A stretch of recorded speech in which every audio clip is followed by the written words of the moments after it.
but joined by Ira and Corey, typically as we get a chance to do some little headlines. That'll return next week, and from that point forth, that will be the way that is. But in the interim, it is great to be with you, and of course, exciting as always as we build up more and more every day to football. And for that, obviously, we're all excited.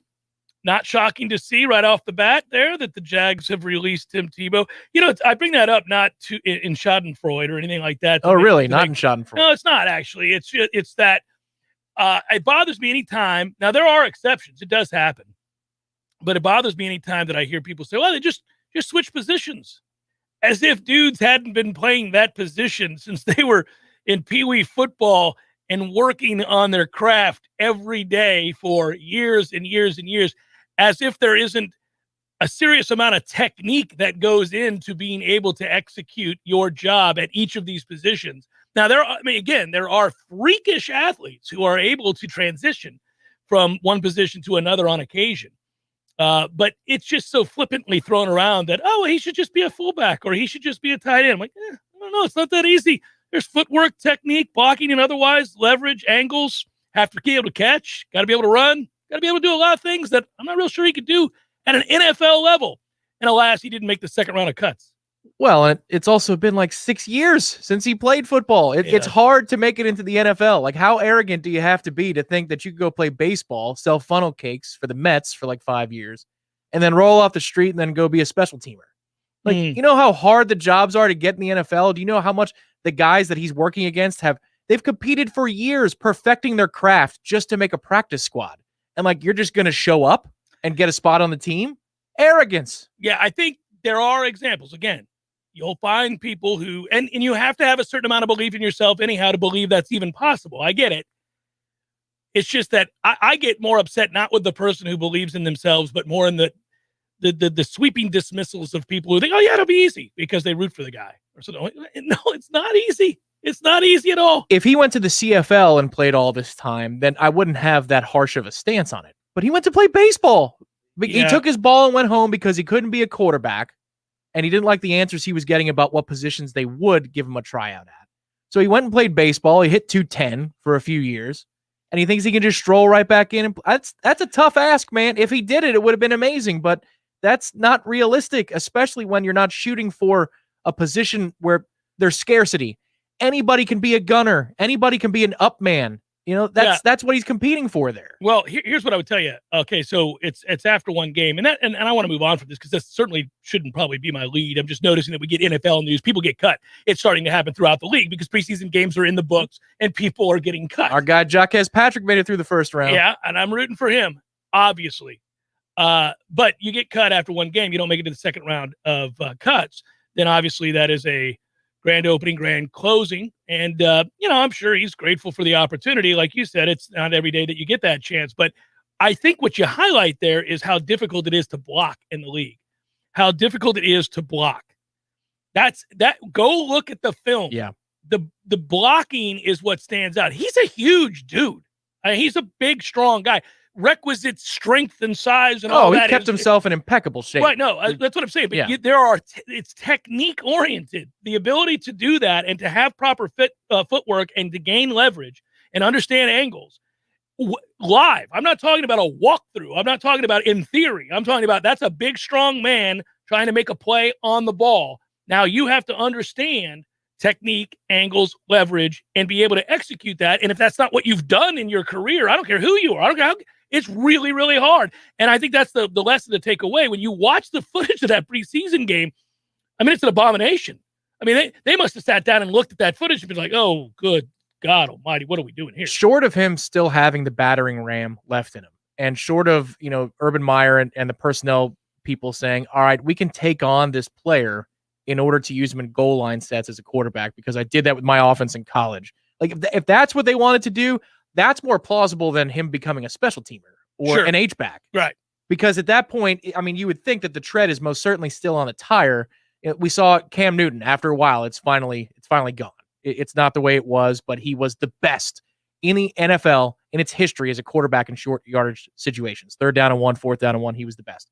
So if you brought Tebow in to do that, complement ETN and the other stable of backs third and goal, who do you go to? I could see that. But yeah, he's going to be a gunner, or he's going to be a blocker on your punt coverage. Like, what? That doesn't make any sense. It was meant to sell jerseys, but alas, funnel cakes and corn dogs, man. The Mets did it right. You'll find him on the SEC network soon enough. An easy transition for Tim and for the SEC network to latch onto that. We didn't talk about this yesterday, but we should have talked about what I do think could potentially be a very big deal, and a smart one at that.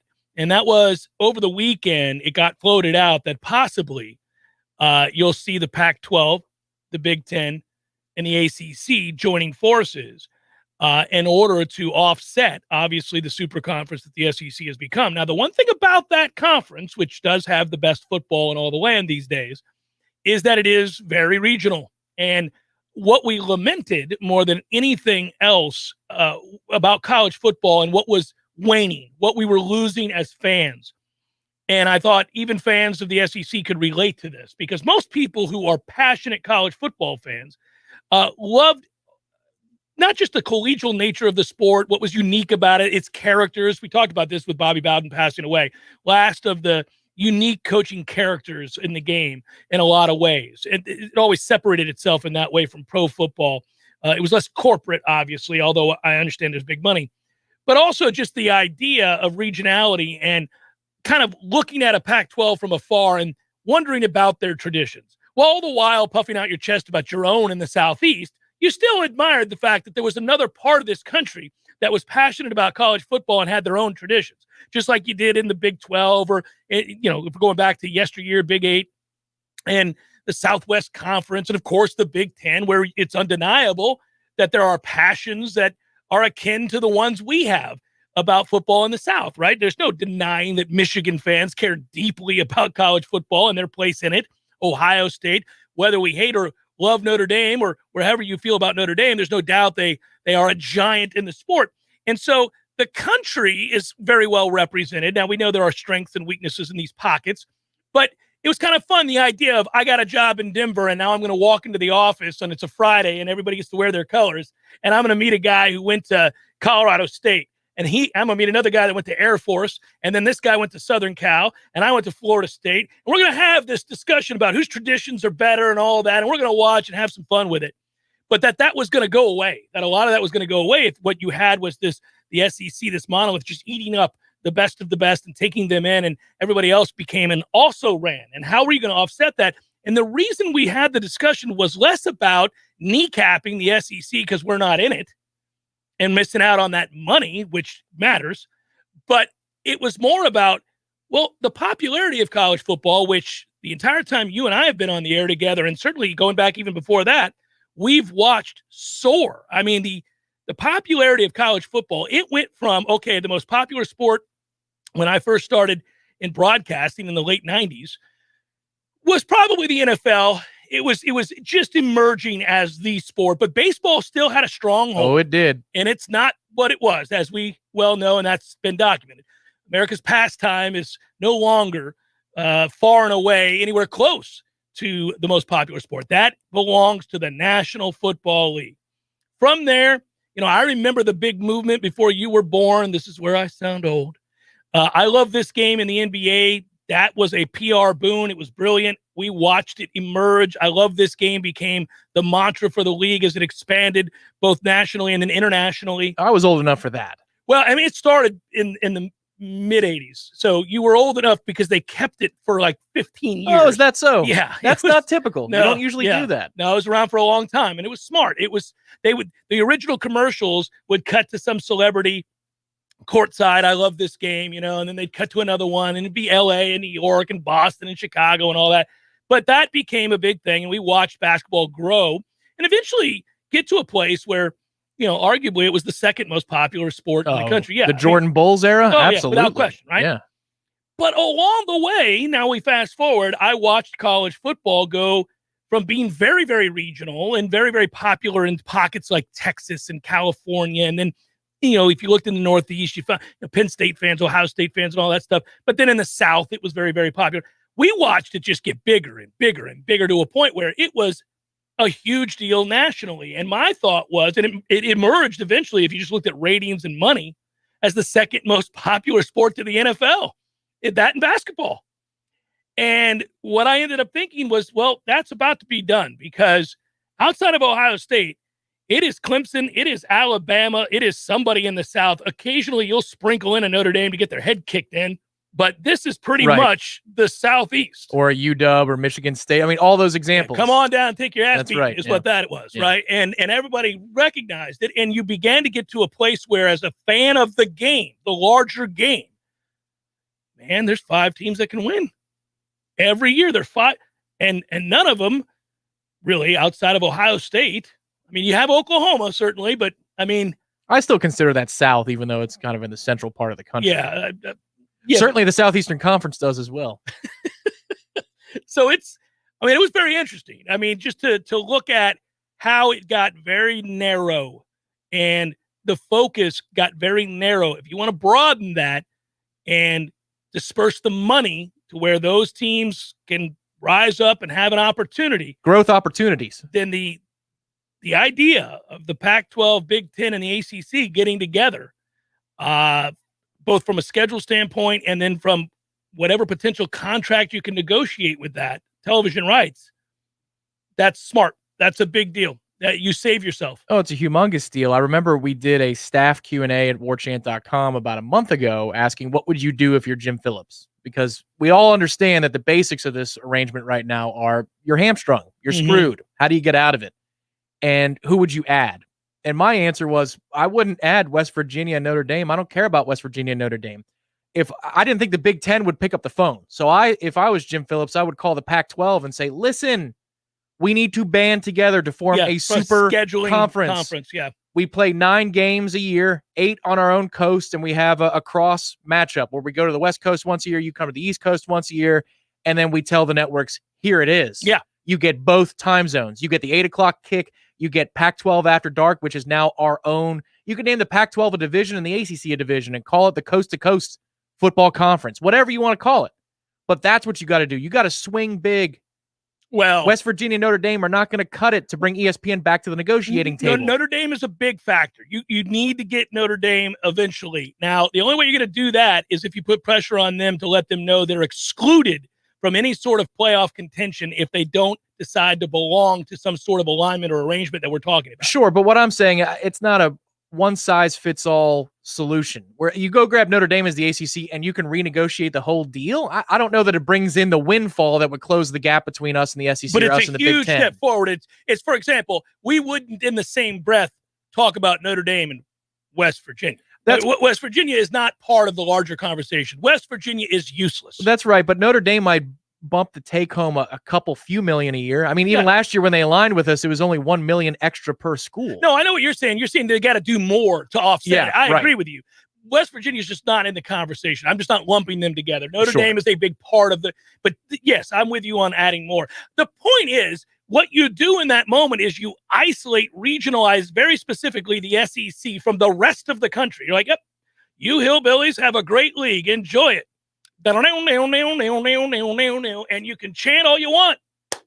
Oh, happy days for you. The rest of us are going to do this thing. And it would be, you want the good and the evil and you want everything. I mean, there you go. You could do the wrestling thing with this. See, my question would be the scheduling alliance. How does the Big Ten fit in? How do they butt into ESPN's deal? How do you make that work? I could see where the Pac-12, their contract is coming up to such a degree where maybe you could return to the negotiating table, but the Big Ten's already in bed with Fox through the Big Ten network, right? I mean, that gets really confusing. All I care about at the end of the day is that our take home is in the 40s or 50 million a year as a university, and we close the gap. However that needs to get done, let somebody else go cross-eyed.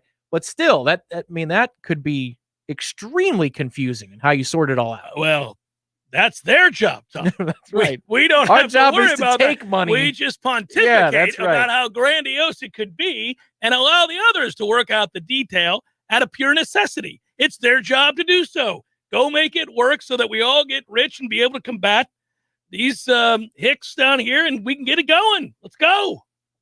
It'd be great. The problem is you need to start winning, though, because the hicks would say, well, you can call us hicks all you want. Keep winning. Oh, no, they're emboldened by me calling them hicks. Yeah, that's right. Absolutely. Yeah, they're like, yes, we are. Hillbilly, you're damn right. That's what, I'll shoot a deer. You must have slept well. You're very nice. Very kind. Eric, right. Hey, listen, guys, if you're new to the show, it's love for everybody. I love here. I just take shots at everybody as well. It's okay. Eric writes, what's up, Jeff and Tom? I'm hearing from, this is good. And I appreciate, you didn't hit the, woo!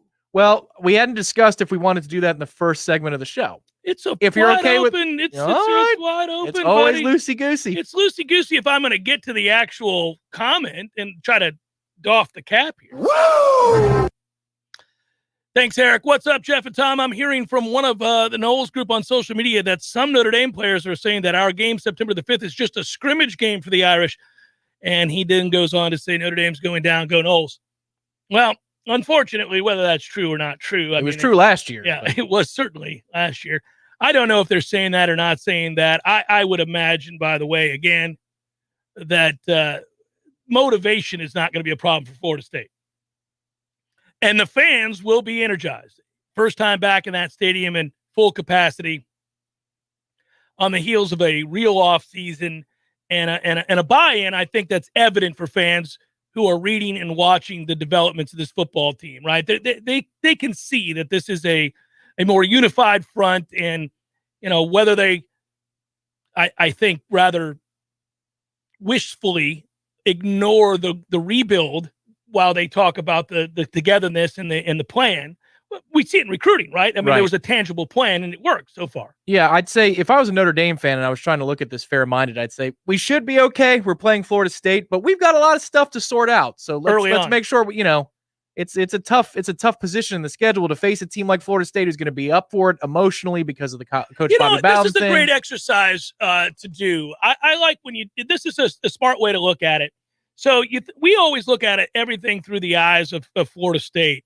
But if you are a Notre Dame fan, of which there are a gazillion, and you're looking at their schedule and trying to project your best record, yes, you would look at this game and say, this is a game we should win. We're the better team. We just saw this team a year ago. We dominated the line of scrimmage. I'll just start with that. He who wins the line of scrimmage is going to win the game. I feel good about again, I'm playing the role of Notre Dame fan. I feel good about our chances going in there and controlling the line of scrimmage, which thus negates the emotional charge of the moment. But what you would say as a caveat with a new quarterback who's a dink and dunk guy and 4 new offensive linemen is you would say, don't get down early. Don't give them a reason. And that I keep coming back to that. I think if you're going to ride any wave of momentum, if you will, or just the passion and energy on a special night, which we see build, then you're going to need to get out to a good start. That's the bottom line. You have to get out to a good start. It's Jeff Cameron Show, 93.3 Real Talk Radio and Warchant TV. If you're watching us on YouTube TV, thank you very much. Please do us a favor. Remember to hit that thumbs up and subscribe button there for Warchant TV. Likes on our videos. Spread the word to others that the show can be found right here. It's a good thing. Hit the bell after you subscribe, and that'll notify you anytime we go live or offer up more great content from warchant.com. It's Jeff Cameron Show. Stay with. Let me tell you what T-Spark stands for. It stands for strength, commitment, teamwork, and heart. We don't ever quit until we've got nothing left to give. Our team is unstoppable. Want a guaranteed win? Call T-Spark Enterprises for your next roofing or construction project. We conquer all peaks. TSparkConstruction.com. License number CCC 1331204. This is not the sound you want to hear the first morning of school. Nope, that kind of throws everyone's schedule in a heap. So before it happens to you, take your car to Auto Alley. Summer driving is hard on cars. The heat wreaks havoc with batteries and doesn't help other parts too. Your car's cooling system is taxed. In short, summer is brutal. And sometimes it's just too much. And your car says, that's it, just when you find it the least convenient. So, Auto Alley it is, where highly trained technicians will give your car a complete once-over and let you know if there are any problems ahead. Drive out with the confidence that the hottest part of the summer and the frantic schedule of school and fall events won't be derailed by your car taking a time out. For something as simple as changing the oil to rebuilding an entire motor, Auto Alley, Tharp Street Extension, just west of Capitol Circle Northwest. Call them 576-9835. Your car has a friend down the alley. Auto Alley. Hey guys, it's Greg Tish. It's summertime, it's grilling time. But with a grill that just won't light, you're just going to end up with the summertime blues. Yeah, blues and barbecue go hand in hand, but if you get a custom outdoor kitchen built from Hearth and Patio, you'll feel like a rock star every time those flames kick on. They also sell a full line of incredible high-end grills like Fire Magic, Blaze, and Broil Master, all designed to deliver the ultimate in beauty, performance, and durability. Everything you need to elevate your grilling experience can be found at Hearth and Patio. In fact, anything related to fire can be found at Hearth and Patio. Fire pits, gas lighting, indoor and outdoor fireplaces, wood stoves, and even custom-built pizza ovens. Go see for yourself. Check out their services and products online at hearthpatiotallahassee.com. That's hearthpatiotallahassee.com, or give them a call, 850-727-4282. That's 850-727-4282. At Hearth and Patio, they keep the home fires burning. When the forgotten poor are in need of healing, they wait for a ship unlike any other. Mercy Ships, a floating hospital staffed by volunteers, heroes of mercy who donate their time to save lives. Every human has the right to have a place at the table of the human race. If you could just see the smiles that you get when lives have been changed, then it would make it all worth it. To learn more about Heroes of Mercy, go to mercyships.org. You went online to switch your car insurance to Progressive so you could save money, but then you saw a friend request from an old summer camp buddy. And now here you are, clicking through photos of his kickball team from 2011. Oh, looks like they won the championship that year. Then he moved to Tulsa. Oh, a new tattoo. Yes, they said it was easy to save hundreds on car insurance with Progressive, but they forgot about the rest of the internet. Progressive Casualty Insurance Company and affiliates. National average savings by new customer surveyed who saved in 2019. We all want more energy, more strength, more results. Well, welcome to Orange Theory Fitness as you take a step towards feeling more alive today. Backed by science, Orange Theory's heart rate monitored workout is scientifically designed to keep heart rates in a target zone, spiking metabolism and increasing energy. Orange Theory Fitness is a one-of-a-kind group personal training workout resulting in more energy, visible toning, and extra calorie burn for up to 36 hours. Experience a more vibrant life today with Orange Theory Fitness. To find out more, go to orangetheoryfitness.com. Jeff Cameron Show, brought to you by Orange Theory Fitness. 2 Tallahassee locations, Midtown on Thomasville Road and Northside in the Village Common Shopping Center. Online at orangetheoryfitness.com.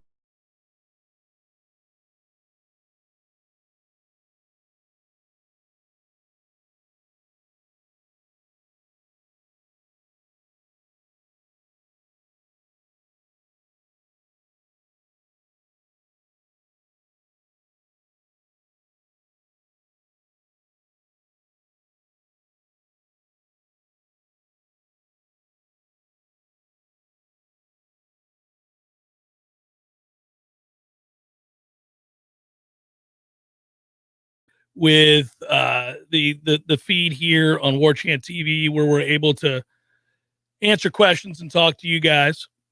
I also think that we're going to probably develop a text here soon, in which we're able to a text number that I can give the radio audience as well to be part of it. Tom, we've glorified my camera. We've got Mr. Magoo. That's why Matthew's got 2 camera. He might sneak in there as we discuss. Well, we're trying to turn off the autofocus. Full disclosure here, we're trying to turn off the autofocus, which has been plaguing us for the last couple of days on the Warchant TV feed, where it's looking at the microphone, it's looking at us, it's looking at the background, and we have disabled the autofocus, but there is no focus for Jeff with the autofocus being disabled. So look at that. That's better. We'll get that back. That's better. We may even go solo to you for a moment, and then I'll go in there and fix that particular setting. I think that's what I'm going to do. So you become clear. James B. Can't wait for Libations Fest. Us either, buddy. It's going to be so much fun. The Jeff Cameron Show Libations Fan Festival that we do. We couldn't do it last year, but we do it most every year, and it's something that we absolutely adore. Given the fact that it's our chance to say thank you. And this year it will be especially, and I don't mean this to toot our own horn or anything like that, but there's been a lot of transition. Obviously I left the other station. I'm fortunate enough to find a home here on 93.3 Real Talk Radio, as well as on Warchant TV. So to me, it's important that, it's a celebration that we all get back together. And, then you think about the ability to get back together, which we couldn't do a year ago. But we had meetings this morning about planning this. A lot of great sponsors on board.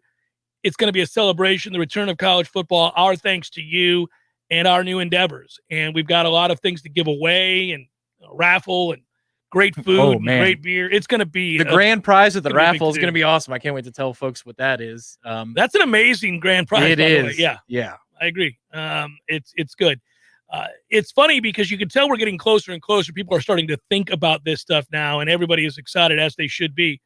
And I'm with you on all of that. But the questions are much more specific now. You're starting to get people wanting to know, who looks good where, and what guys are we going to be able to depend on?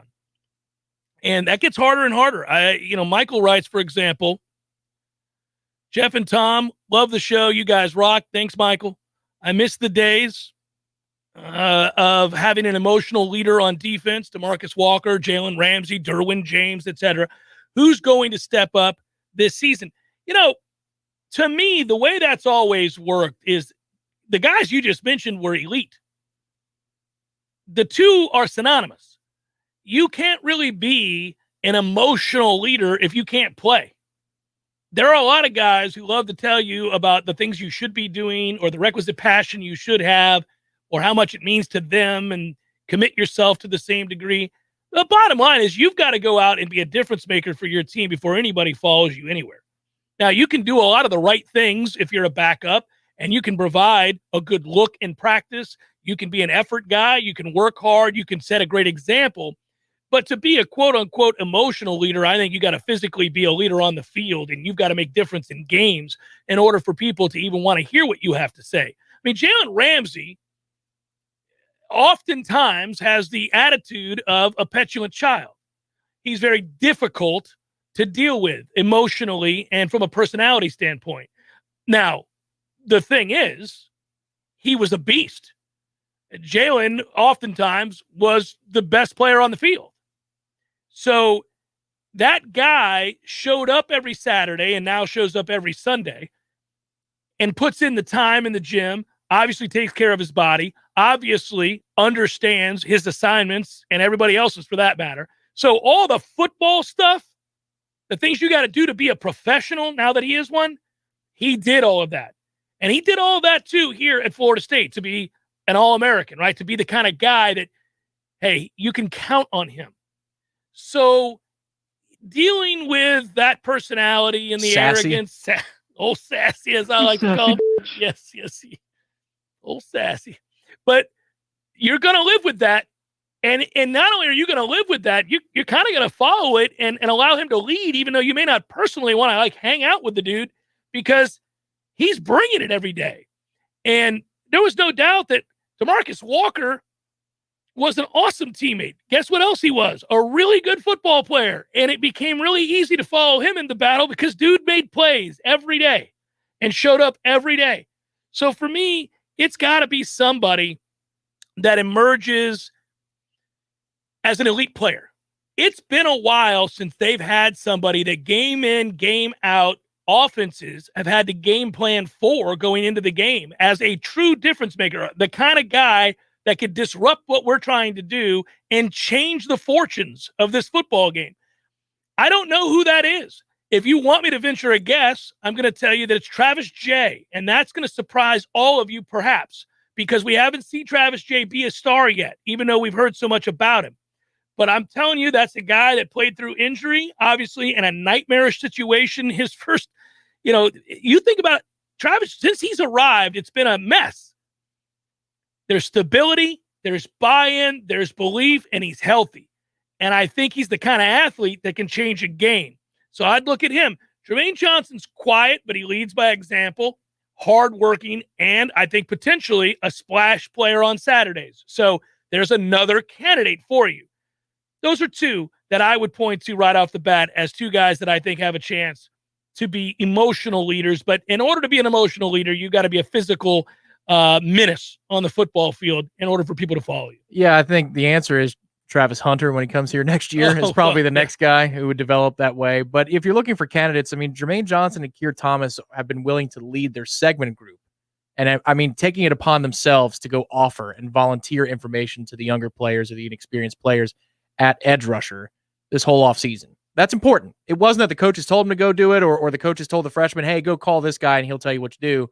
Jermaine took it upon himself to be that player. So if he does produce early on, I think you could see a 1-year effect from a player like that. But typically, I mean, this is personal preference, I suppose. But if you're looking for a leader of a defense, you probably want it from the second level or the third level, not necessarily up front in the trenches, because you need a guy who can also make calls in front of him.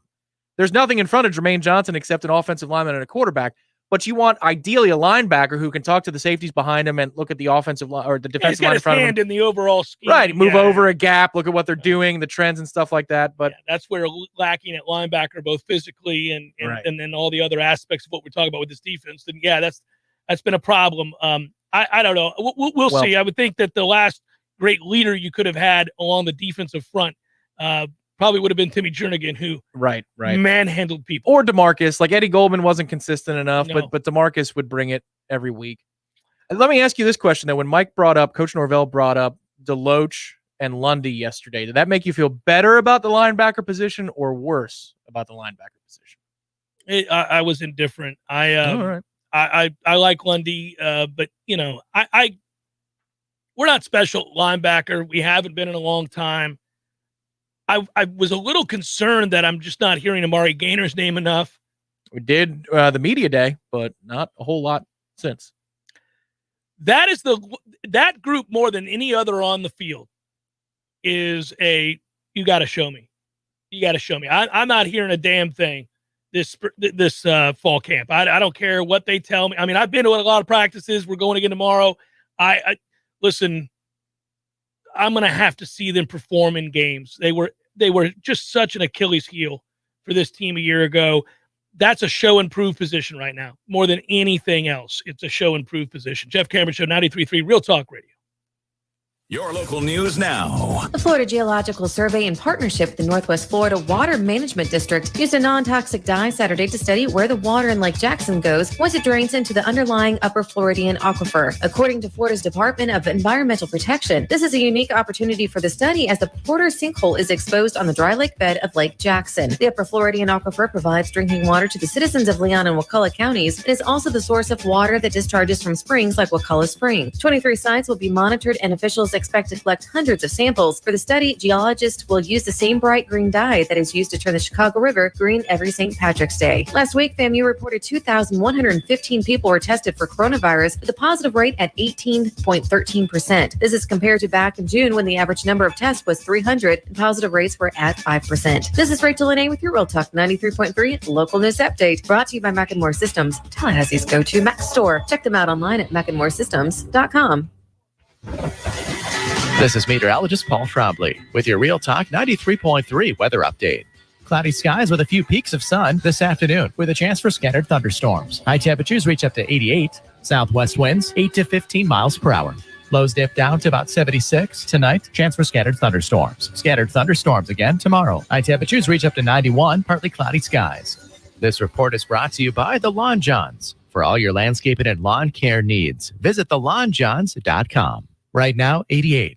We all want more energy, more strength, more results. Well, welcome to Orange Theory Fitness as you take a step towards feeling more alive today. Backed by science, Orange Theory's heart rate monitored workout is scientifically designed to keep heart rates in a target zone, spiking metabolism and increasing energy. Orange Theory Fitness is a one-of-a-kind group personal training workout resulting in more energy, visible toning, and extra calorie burn for up to 36 hours. Experience a more vibrant life today with Orange Theory Fitness. To find out more, go to orangetheoryfitness.com. It all started with a simple family dream, some hard work, and the foundation of honest, loyal, and fair customer service. Now, Spartan Stoneworks is Tallahassee's premier granite, marble, and quartz specialist. Your kitchen is your family's gathering place. So let a company with strong family values bring your kitchen back to life. Stop wishing for your new kitchen and call Spartan Stoneworks today at 510-4249. That's 510-4249. Online at spartanstoneworks.com. Greg Tish. Hey guys, this is Greg Tish, and you can listen to my show, The Greg Tish Show, every Monday through Friday from 6 a.m. to 9 a.m. But I am very excited, Matty Rowe, about this Thursday at 7 a.m. Who do we have? Bert Kreischer. The Machine. The Machine is here, and he's going to talk about the Birdie Boy relapse. And I'm so excited to talk to the Machine about his time in Tallahassee and his time at Florida State. Thursday morning, 7 a.m. This is going to be one heck of an interview. The Greg Tish Show, Monday through Friday, 6 to 9 a.m., only on Real Talk 93.3. The Jeff Cameron Show is a production of the Warchant.com Multimedia Network. Check out Warchant.com today for the latest news inside Florida State athletics. That's Warchant.com. Now, back to Jeff on Real Talk 93.3.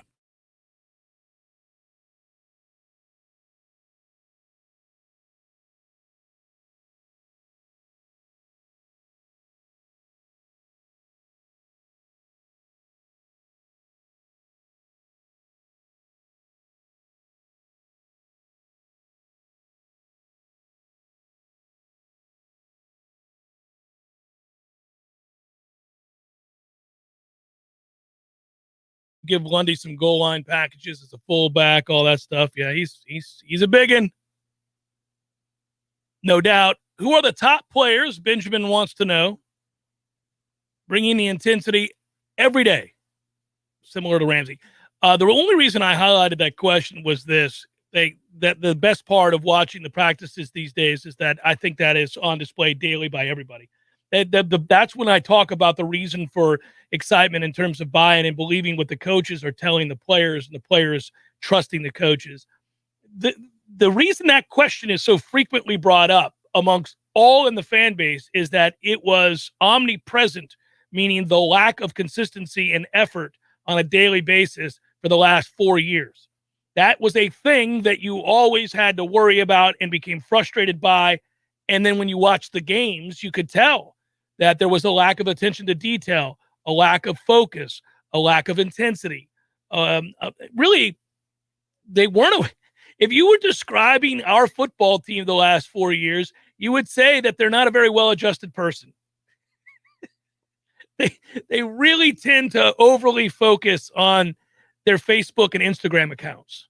That's our team the last 4 years. They really want you to see the life they're projecting to be as opposed to who they really are. They are the person that takes that picture in just a certain way and frames it in just a certain way as if to suggest that they are completely stable and everything is great in their life. And don't you wish your life was like their life, when in fact you know they're a mess. And the reason you know that is outside of when you're looking at that picture on Facebook or Instagram, you see them out and about. And when you see them out and about, they're broken. They're broken and needy and embarrassing. And that is what you saw with this football team the last 4 years. You'd go, oh, no, these guys, this is all false bravado. This isn't real. They don't believe. They don't believe at all. In fact, they don't believe so much that they have to project that they do to hope to deflect from you seeing this very real thing of this broken, useless group.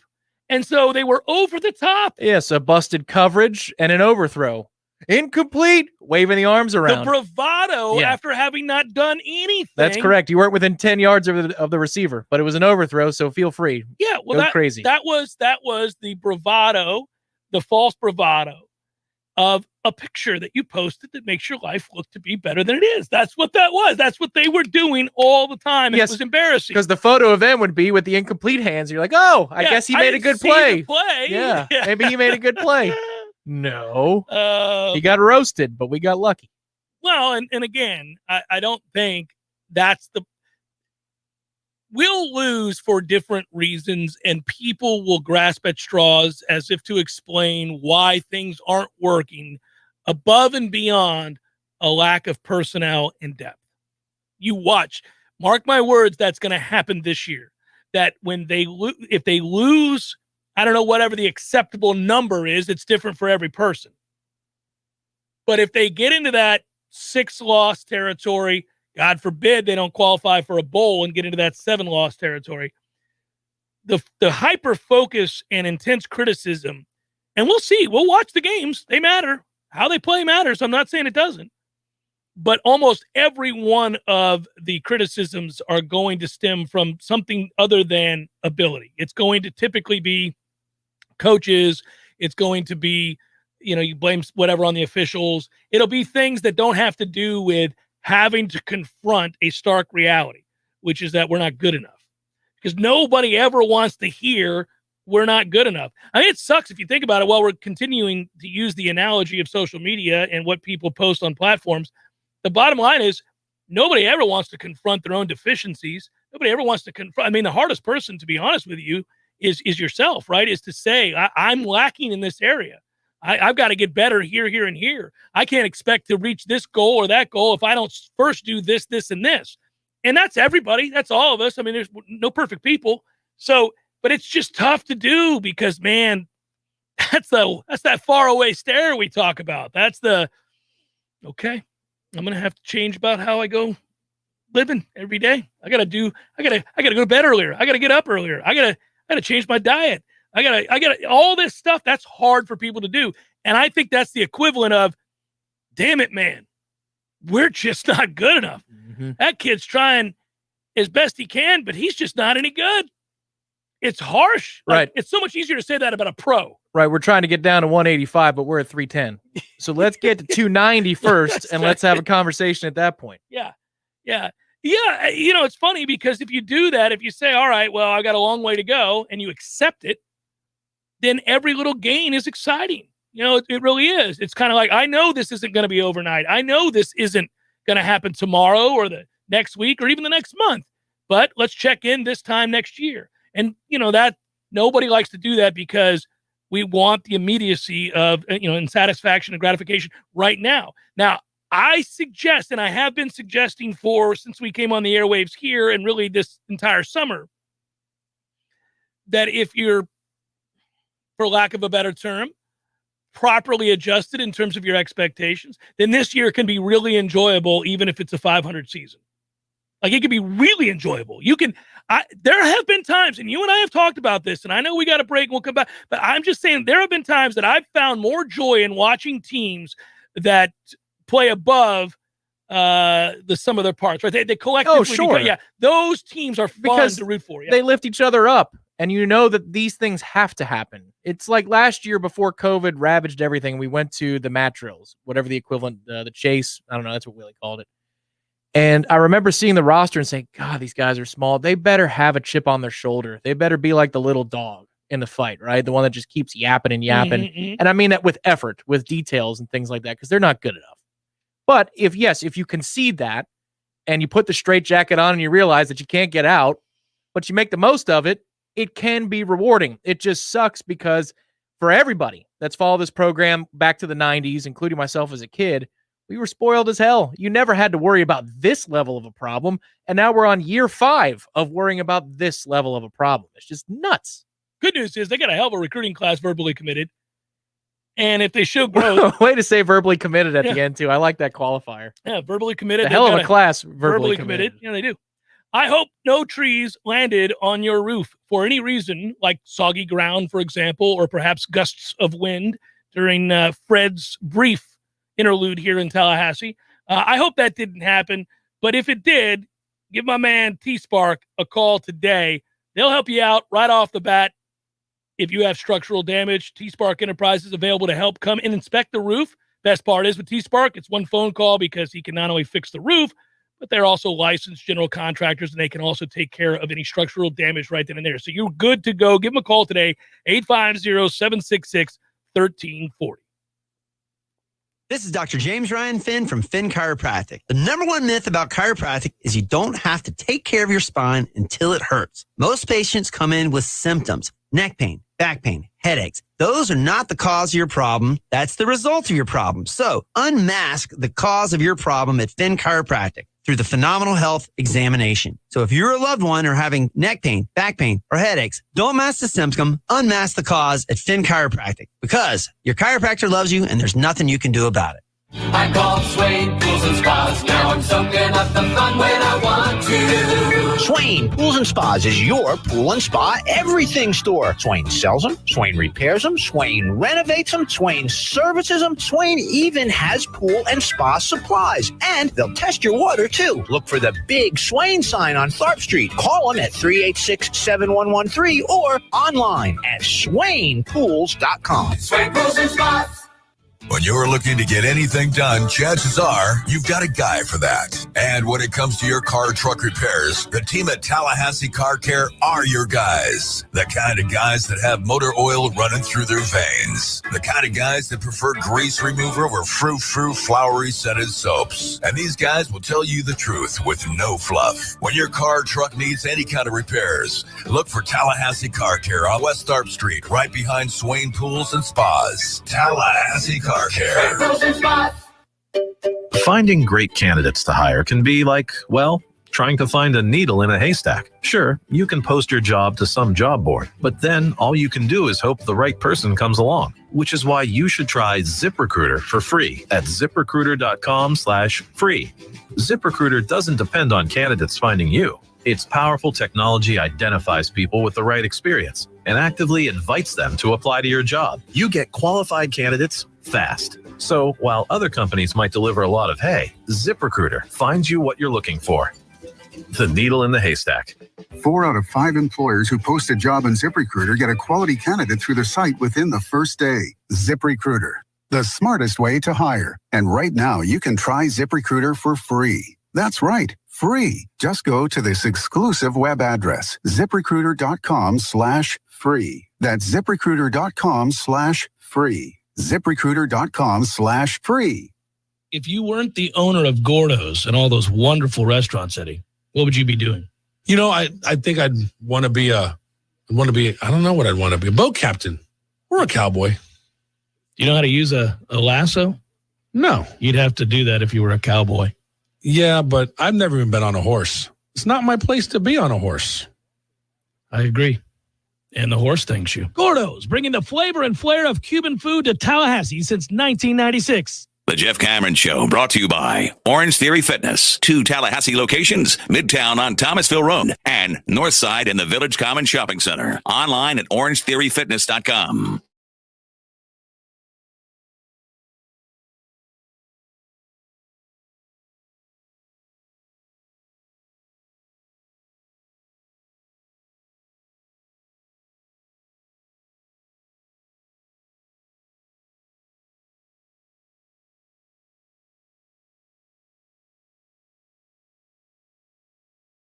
.93.3 Real Talk Radio. Keep up the great work, my friend. That from Jeremy. Appreciate you, Jeremy. Woo! Yeah.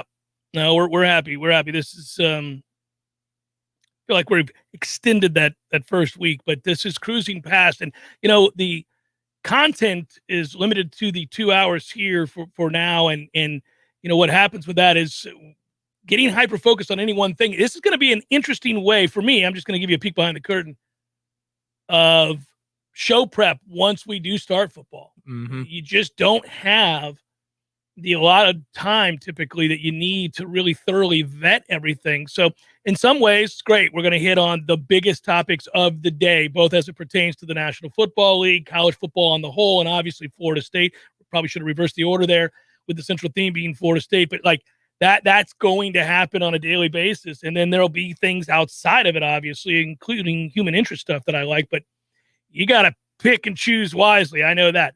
So, for example, I would not highlight the Christmas slate of the NBA, which was released today. Are you kidding me with that? Son of a. I feel like our former employer would have told us we had to do that. Our former employer would have said we have to lead with it. I would have said, no, you would have got an email. That's correct. That's how that went. That's how that typically More went. often than not. Yeah. I will say, if you were going to talk about an NBA story, it would be that Embiid just signed a $196 million contract for 4 years, and that's all well and good. Woo! Yeah, I never think about what that means. Well, I don't say it. I never do. I'm not interested in getting into the particulars of what that means for the Sixers and Embiid, but rather how great it must be to be an individual at any point in your life who sits down across from management with their attorney and they say, okay, I think we've worked out the particulars, Mr. Cameron. all that's left is for you to sign for your $196 million. I suppose it could happen on the Super Chat one day on Warchant TV. You never know. Also, I owe one to James from earlier because I was going in for the webcam. Woo! There you go, James. We didn't forget you. We'll see you at Libations Fest. I mean, seriously, the idea of just sign here, sir, $196 million. Whew! Forgive me if I unbuckle my pants as I sign this. You understand. I mean, that is just remarkable. And that's nothing compared to something like the Mike Trout deal and the other numbers we've seen. That's good enough. Once you get past a certain number, it's all the same. Like 3 million take home. Like one, you could see, I need to be careful. I need to be careful with that one. Oh, you have to be careful with 1 million. Because the tax implications, I'm not taking one home. Well, you're young and you'd have the rest of your life. At 50, if I were to get the 1 million tomorrow, I think I'm going to be all right. Yeah, you'll probably be all right. But at 30, what are you, 34, 33? I'll be all right. Plus you give me, I don't know, $100,000 of that. I mean, I'll be good. Yeah. Appreciate that. Little booster. You know what I did? I could see how it happened. I used to make fun of people who bought lottery tickets. No, not behind their back, to their face. But now, Tom, I have to tell you, I have bought 2 in the last 2. Is this a thing that happens with Wait a minute. I bought 2. Yeah, but it's because you liked your guy, right? At the gas station? Yeah, it is. You liked him. I do. Is he still there? Yes, he's still there. Oh, good. Good for him. No, I bought 2 3 weeks apart. And I thought, I haven't purchased 2 lottery tickets in however many years the lottery has been going on in my life. And now I've bought 2 just because I like that dude. As if that's little... that little paltry amount is going to do him any good. Well, I'm like, what's that? $2? Here you go. There's $2. But you know what? That's how sales work. You buy from people you trust. People. Yeah. He's a people person. Love that guy. If you saw the lotto sign, you'd be like, I'm running away from this. I don't care. I don't care about you. But him, he's a trustworthy soul. Well, it's a throw-in now. Maybe this is a good sign too. Usually like at the end of the transaction, I'll say, oh, what's it up to? I'm the guy who's talking to you about the freaking weather. Oh, no. And I'll say, hey, what's it up to? As if it matters if it's 100 million or 700 million. Either way, it's life-altering money. And I love it when I hear people do that. Oh, 500 million? Well, by all means. Like, oh, you didn't want that 200 million, did you? That's chump change. I can't be giving you my $2 in order to win 200 million, but 500 million, geez. Not to mention the exponentially higher amount of people that will enter once it hits that threshold, because other people, for some reason, assign value only to $250 million or more versus the 46. No, I cracked up. I did. But now I'm the guy that I used to roll my eyes at as I sat in the line. I'm like, oh, what's it up to now? Okay, outstanding. I guess I'll get one. What's the most you've ever won on either a lotto card or a scratch off? I don't want to say a table, because I know in Vegas you've had some pretty big hands or games of craps or whatever, but I think, is it memorable, the amount? No, but my brother has won like $5,000 on a scratch off or something like that. Oh, that's enough that he had to report it to my brother, Uncle Sam. My brother John is the luckiest person I've ever met. I mean, in general, he is the luckiest person that I've ever known. He wins and falls into things all the time. It doesn't make any sense. It's just ridiculous. So he's like the 10,000th customer. Yeah, he walks in. Oh, look at that, balloons! Yeah, it's crazy. No, he does. It's silly. I never win anything, at least in terms of random selections or anything like that. I never. You won a great career. That's correct. You won. I earned that career, but I did not fall into that. I've earned that career. Damn it. No, I do. I never win anything like that. I never expect anything like that. That's why one of these days it's going to happen. You want to win the baseball card, the vintage baseball card. The one we talked about That's what you want this week. $6.6 million for Honus Wagner is insane. Yeah, when I was emptying out my closet and my garage recently, when we were kind of redoing some things, we got stuff done at the house. I was looking for anything that I might have fallen into. I don't own anything of any value. Like this, picture frame's not worth anything. Hour number 2. Hang with Jeff Cameron Show, 93.3 Real Talk Radio.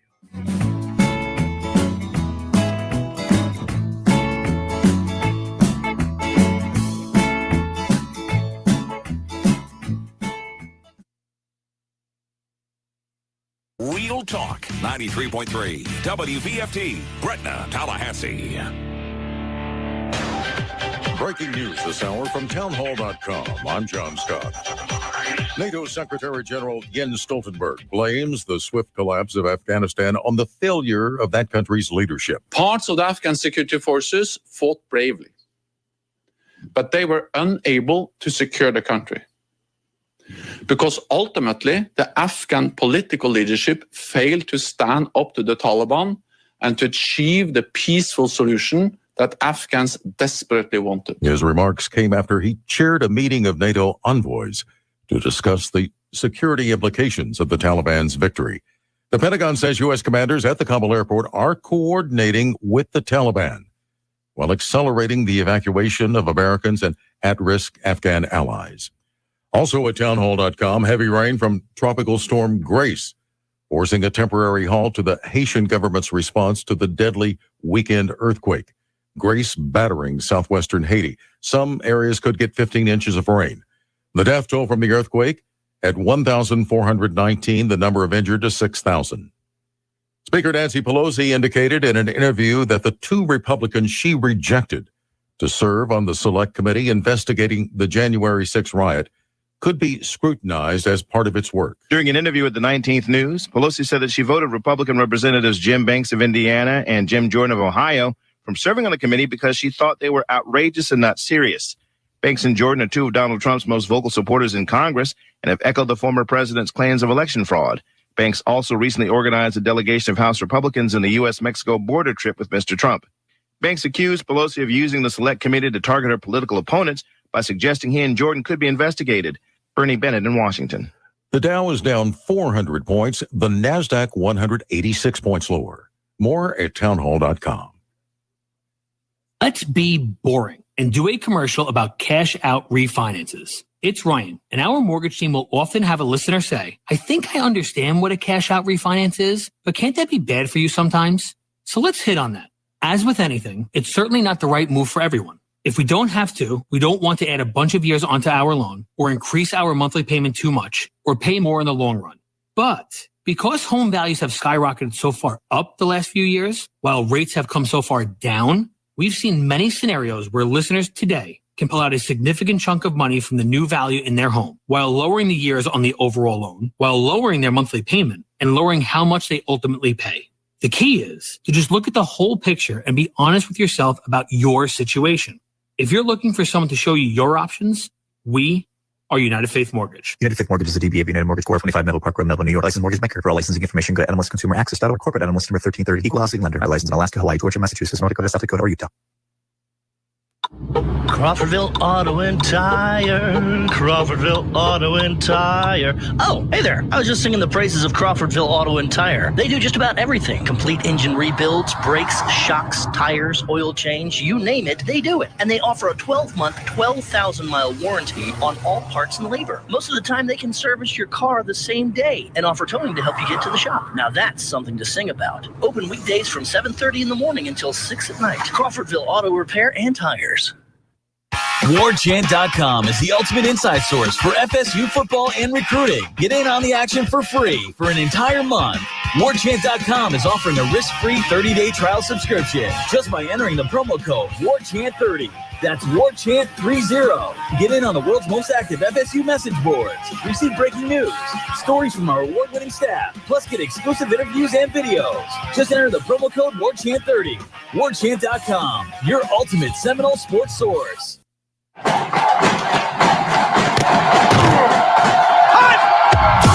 Broadcasting live from Florida's capital city, this is the Jeff Cameron Show, brought to you by Orange Theory Fitness on Real Talk 93.3. Now, stop what you're doing and listen closely. It's time for the Jeff Cameron Show in 5, 4, 3, 2, 1.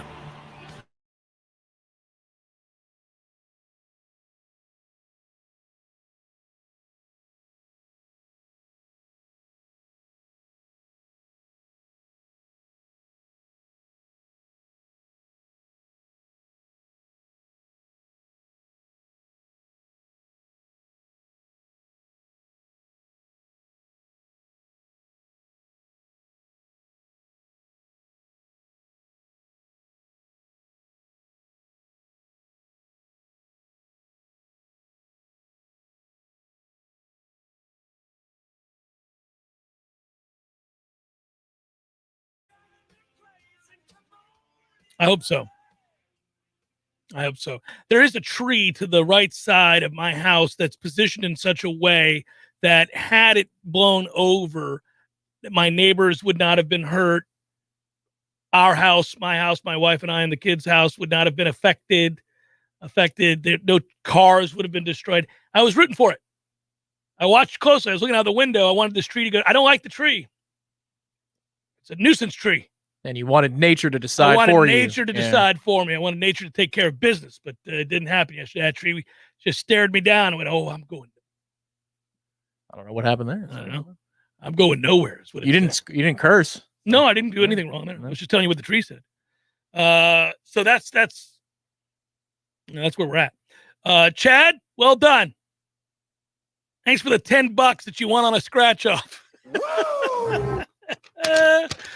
Oh, that's well played. Fair enough. So, you know what I think is interesting? If you go, we've spoken at length about expectations, day-to-day interaction at camp, leadership, who's emerging, who isn't, who we like, what we don't like, win totals. I've looked at win totals across all of college football, not just here in Tallahassee. But one thing I've noticed on the message boards and the presence of the questions here on the chat for the Jeff Cameron Show on Warchant TV, one thing I've noticed is that there is extreme dissatisfaction, either from people who have an inside scoop, they're getting the inside dope, straight dope, if you will, from somebody on staff. Maybe they know a player. I don't know. Maybe they've been able to spend some time over at practice unbeknownst to the coaches. I'm not sure. But there's an awful lot of complaining about what's not good with Florida State football right now. And for example, here you go. Here's one. Can someone answer this question? Why are we having problems snapping the ball in camp? That is a very specific question. Yeah, it's very specific because it's also been a problem for some time. We haven't been very consistent with that thing, and I think it's emblematic of where we're at. It's very emblematic of where we're at. Like, snapping the ball consistently well is the thing that we don't do consistently well. When Bavion was recruited here, he was the #1 center in the nation. I believe that was Rivals. I think that was us. And when he got here, it was yes, he was a top center in the country. I mean, it might be 2 or 3 consensus, but yeah, it's like, all right, we're gonna have a center now. And then he got here, and the word was he can't snap. It's like, well, how the hell did you project him as a center if we've got snapping issues? It doesn't make any sense whatsoever. But it has been an issue ever since Stork left, really. Barron wasn't that great at it. No, he wasn't. It's been a problem. But that's why they Cam Irving went over there, and Big Rod Johnson came in 2014. So we had a half-season solution. Big Rod, baby. Old Big Rod Johnson. He was good for a little while. And then Big Rod was really good briefly, and then all of a sudden Big Rod just fell to pieces, and Jimbo was the first to call it out. Well, Jimbo was the first to say that he's going to be the best tackle we've ever had here. And then the first to say that he's not progressing like we had hoped, right, because he was very, very angry. He's failed me. Well, I think, I could just picture that, walking back to his office. Dose! Why, Dose? Why? These kids are failing me and you, but mainly me. Damn it, Dose, get out of my face. It was rhetorical. But you called me in here. Never. We need a pizza. I just, you have to laugh to keep from crying. I don't know. I look forward to the celebration of a start of a season as much as anybody, but when we get into the weeds of what we can and can't do, it can get to be a little daunting. It can be frustrating. I think some people are expressing that. I just think that, again, if you're not a candidate to win the Atlantic, and we're not, then expect to find, foibles. Are we a candidate to finish second in the Atlantic? I don't think so, no. Ooh, okay. See, that's why I asked the question. No, I don't think so. We're shooting for bronze this year? The Atlantic is garbage. It's not as big a well, the ACC is not good, Tom. Right, yeah. The ACC is not a real good football conference. So right second now. Place in the Atlantic, in theory, shouldn't be that much of a leap, but you're saying it still is. Yeah, I don't. I would not venture down the path of being a sporting guy or gal and putting money on Florida State to finish second in the Atlantic Division. I'd bet on NC State to be ahead of us. There's a part of me that's leaning towards Boston College being ahead of us. We had a meeting. You were at this meeting, and we get an opportunity. It's very exciting. I'm very, very fortunate to do this for a living. I love it. And I pinch myself all the time. And a lot of times it's because we're able to talk about, hey, what are we going to do for this bowl game? Or are we traveling to this big game? And, there's a lot of fanfare for this one. How can we best serve the listeners of the Jeff Cameron Show, the subscribers of Warchant.com? Like, do we need a presence for this road game or that road game? And how's that going to work? Which of our great staff members are going to be there to cover this, and who's going to work with them? Well phrased. Well, I brought up at this meeting that I thought it would be important in a weird way. And listen, it's not lost on me that it's kind of roll your eyes sort of material, but I thought, and it's going to be really important that we have representation, I think, at this Wake Forest game. Because I think that game will tell you exactly what Florida State is or is not. That game, not the Notre Dame game. That game, because, okay, look, if you win the Notre Dame game, let's go ahead, pie in the sky. Ooh. Let's buy in. Let's do it, right? It's a big Labor Day show. There you go, right? Big one. What an amazing win. Here we go, back on our feet with an opportunity to take a real big step forward as a program and get back, maybe sooner rather than later, to where we expect to be. So say you win that game. Now, I would suspect, again, I'm not picking us to win that game, but let's say you do. Well, the Wake Forest game still becomes huge because you have to prove that it wasn't a one-night, magic was in the air, emotions ran high. Notre Dame lost 55% of its production last year. They came in, they're not quite ready, and you caught them by surprise. You rode that wave of momentum early on, and you won that game. If you don't back that up with a win against Wake Forest, it doesn't mean a lot. It'll feel good in the moment, but your September is still sort of, all of a sudden, again, at that point, you'd be 2-1, but you would have lost in the conference, your first ACC game, to Wake. It's not like we think of Wake as a juggernaut. Right. It would hurt. You can have a good September with a loss to Notre Dame and a win over Wake Forest, but you can't have a good September if you lose to Wake Forest. Correct. In any circumstances. Well, that's what you're saying. Yeah. Okay. That is exactly what I'm saying. And that Wake game is the cornerstone for a season. It's the launching point for a successful season. If you win that game, then your goals are still in front of you. You still have a chance. Because, look, I think they're going to beat Syracuse without question. I think Syracuse is probably the worst team in the ACC. They're a team that's on the cusp of having to fire Dino Babers. So there's that, okay? I think that there's a good chance, and I know we got blasted by them a year ago, but I think being organized and having a real offseason will help offset a lot of what went wrong and a lot of the problems Florida State had against Louisville a year ago. Plus, that game's here. I just feel good about that game. Now, again, I'm not putting that in pen, but I feel good about that game. So the Wake game's the one that I keep coming back to where I say, if you win that, all of a sudden there's real momentum because say you lose to Notre Dame or win, whatever, the next game's a win automatically. It's Jacksonville State. Now, you can get on a roll here if you win the Wake game. Like, all of a sudden, you can start stacking pieces on top of one another. The way the schedule lays out, it's back heavy. It's a brutal stretch run. It's a brutal second half. It's a very difficult second half of the season. So you're going to need some confidence going into the hardest part of your schedule. And the only way to get that is to win these very winnable home games and, for that matter, a winnable road game in Wake Forest. You've got that opportunity before you have to go take on Clemson and North Carolina. And then obviously we know what the latter stages of the schedule is. It's Miami, BC, and Florida late in the year. I just think that it just matters so much, the Wake game. I've circled that ever since the schedule came out. I continue to harp on it. With NC State in front of Miami, right? Isn't that where they are on the schedule? We need to do a W's and L's maybe after scrimmage too, and we get the intel from that one. But if that's the case, and that's the way you finish it, you don't want to finish the season on like a 4 or 5 game losing streak. Like that, it potentially could happen, because NC State's good enough. They're coming down here. Historically, we play them way better here than we do on the road.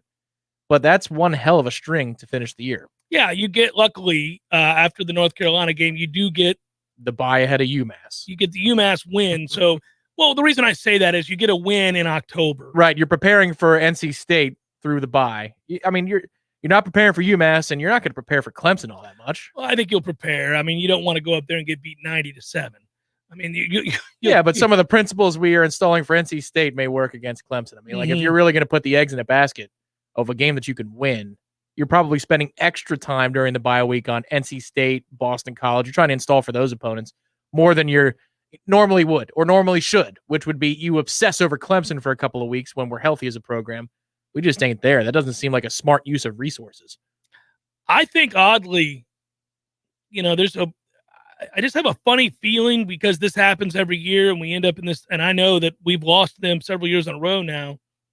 Hasn't mattered to me as much, if only because, I don't know, it didn't feel like anything was on the line for either team other than pride. But oddly, I kind of feel like, once again, I'm not buying into Miami. If De'Aaron King is not going to run as much as he did a year ago before the big injury, and he has to be more of a passer from the pocket consistently, I don't think that season is going to go as well as they think it is, and that's an annual occurrence, by the way. So I'll give our hope, glimmer of hope in November to the Miami game in a weird way. It's a bad month for Miami, typically. Well, I believe that's the month they gave up 66 points to North Carolina in last year. Is that right? Did I get that right? I'll have to look. Maybe you did. Maybe it was. Maybe it was 70. I don't know. No, I think it was 66. I think they gave up an awful lot. Yeah. And that wasn't the same. I got to go back and check. It was a weird year, but typically, as is the case with Miami, when things begin to fall apart and it appears that they cannot win the Coastal yet again, and that they're not going to go to any meaningful game in the postseason, and that they're playing out the string, there's a whole lot of quitting them. A whole lot of just going to play out the string. September has been our bugaboo month for a long time. For Miami, it's anything after about game 7. Yeah. Except for that one time. There's like a weird, unexpected loss in there, and then all of a sudden it's off. Oh, forget it. We're done. We're just going to call it a day. Yeah, might catch them right then. That's our final home game of the season. That's senior day against Miami. Better bring it. Go on the road for BC and Florida to finish the season. Who the hell agreed to that? Family weekend, October the 2nd against Syracuse, and the UMass game is homecoming, since we're naming significant dates. And it's wise of us for the old Walt Bell special to have homecoming. I just know that whenever you get family weekend or homecoming, either one, it's time to break out. Make sure your camera phone is charged and ready to roll, guys. There are incredible moments in which you catch dad's socks pulled up too high, and they are FSU socks. You get the rope belts in all their glory. That has to be grandpa now, though, right? Because, I'm starting to phase in the next 5 years or so. Are you phasing in socks with FSU on them? No. I'm saying I'm starting to phase watches? into that demo, though, of like Parents Weekend. We're not that far off from my age group if they had kids young being candidates. Mm-hmm. I don't think I'm magically going to start. Like, you started buying lotto tickets. I don't know that I'm going to be buying tube socks that go up to my knees. I hope you do. So. It would be a hell of a turn. I didn't, but I hope you do. I think it would be fantastic. If you get tube socks and pull them up to your knees and routinely wear shorts that come down to your knees so that the tube socks are almost touching the knee shorts, right. And then but we still can see the top of said tube socks, and they are garnet and gold. This feels like half of my Tom Kite costume that I will wear this year for Halloween. Yes, I'm going to do it this year. But I want to see the tube socks, and I want to see the FSU tube socks at that. And I want the plastic watch with the FSU, you got to, or the Seminole head, whatever you need, right. Chief Osceola. And then I need to go with it. You're going to have to get the rope belt with an FSU, the FSU one, not just an old willy-nilly. Like, right, yeah, the Florida State one. You mean like I'm not saying go to Kohl's and get the you expandable one? Yeah. Like, so if you're putting it on stress, it's like Florida. Yeah, I love it. State. Yeah, or maybe the little rhinestone ones. A little rhinestone action. Jeff Cameron Show, 93.3 Real Talk Radio and Warchant TV. This is an insurance market alert from Barbara at Faircloth Insurance in Tallahassee. A few months ago, I asked you to contact your legislators to help stop the skyrocketing property insurance rates in Florida. Other states average 2 lawsuits per day on property insurance claims. Florida has 384 per day. The property owners of Florida are being taken advantage of, but it is not by the insurance companies. The companies are paying out 10 times the cost of a claim or more that would have been paid anyway. People are canvassing neighborhoods, knocking on doors, suggesting that the property owner may have some damage. The property owner innocently signs something that turns all control of any claim settlement to an attorney that becomes the person designated to get the claim check and who controls the disbursement of the claim payment. If we want these rates to go down, we must reach out to our legislators and let them know how unaffordable home insurance has become and that we want them to support reform that will fix the issues. This has been an insurance market alert from Barbara at Faircloth Insurance in Tallahassee. In 1945, Jack Whitten started a glass company in Tallahassee. Now, over 70 years and 3 generations later, it's still working every day, doing just as Jack wanted, giving his customers real solutions for replacing window glass, providing custom-cut mirrors, and supplying superior bath and shower enclosures. Local building contractors know Whitten Glass takes care of Tallahassee business. They prefer Whitten because of their precision and mastery of eye-catching storefront glass and countertop glass. It's a fact. When you choose Whitten Glass, you're working with real glass people who will take care of you to your complete satisfaction. It's what Jack Whitten wanted, and it's been the Whitten way of doing business for over 70 years. Whitten Glass, Tallahassee's first family in glass since 1945. Call Whitten Glass today or visit them online, 850-222-5781 or whittenglass.com. Hey Tallahassee, this is Sarah with Seminole Auto Glass. There's so much more to auto glass than most people know. With the technology these days, lane departure, keep assist, forward collision, that camera is attached to your windshield. When the windshield gets replaced, it needs to be reset, and that's called recalibration. And Seminole Auto Glass was the first to offer it here. We offer drop-off service or mobile service if available. Don't forget about customer service. Oh yeah, we have the best customer service in town and a $50 gift card with your windshield through insurance. We're more than just a glass company. We are your local auto glass experts. Better call Seminole. When the forgotten poor are in need of healing, they wait for a ship unlike any other. Mercy Ships, a floating hospital staffed by volunteers, heroes of mercy who donate their time to save lives. Every human has the right to have a place at the table of the human race. If you could just see the smiles that you get when lives have been changed, then it would make it all worth it. To learn more about Heroes of Mercy, go to mercyships.org. You went online to switch your car insurance to Progressive so you could save money, but then you saw a friend request from an old summer camp buddy, and now here you are, clicking through photos of his kickball team from 2011. Oh, looks like they won the championship that year. Then he moved to Tulsa. Oh, a new tattoo. Yes, they said it was easy to save hundreds on car insurance with Progressive, but they forgot about the rest of the internet. Progressive Casualty Insurance Company and affiliates. National average savings by new customer surveyed who saved in 2019. We all want more energy, more strength, more results. Well, welcome to Orange Theory Fitness as you take a step towards feeling more alive today. Backed by science, Orange Theory's heart rate monitored workout is scientifically designed to keep heart rates in a target zone, spiking metabolism and increasing energy. Orange Theory Fitness is a one-of-a-kind group personal training workout resulting in more energy, visible toning, and extra calorie burn for up to 36 hours. Experience a more vibrant life today with Orange Theory Fitness. To find out more, go to orangetheoryfitness.com. The Jeff Cash Show is a production of the Warchant.com multimedia network. Check out Warchant.com today for the latest news inside Florida State athletics. That's Warchant.com. Now, back to Jeff on Real Talk 93.3.